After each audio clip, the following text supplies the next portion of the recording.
हाय मित्रांनो, काही दिवसापूर्वी मी एक व्हिडिओ बनवला होता की मी कुत्र्याच्या पिल्ल्याला त्याच्या आईपर्यंत सोडतोय। त्या कुत्र्यासाठी आम्ही दवाखाना केला, सगळं केलं आणि त्याला त्याच्या आईपर्यंत सोडवलं।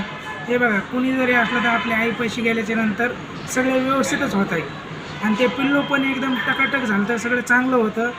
की मला काल मला कळलं की मी त्या गावामध्ये गेलो, मला काल कळलं की ते पिल्लू मेलं, की गाडीच्या खाली आलं आणि मेलं म्हणले। जसं आपण स्वतःची काळजी घेतो तशी सर्वांनी गाडी चालवताना काळजी घ्यायला पाहिजे।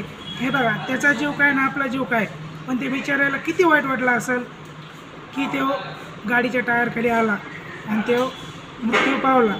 हे पहा मित्रांनो, फक्त गाडी चालवताना काळजीपूर्वक गाडी चालवा, ही माझी कळकळीची विनंती आहे। आणि त्या पिल्ल्याला पण बिचारा मेला जाऊ द्या।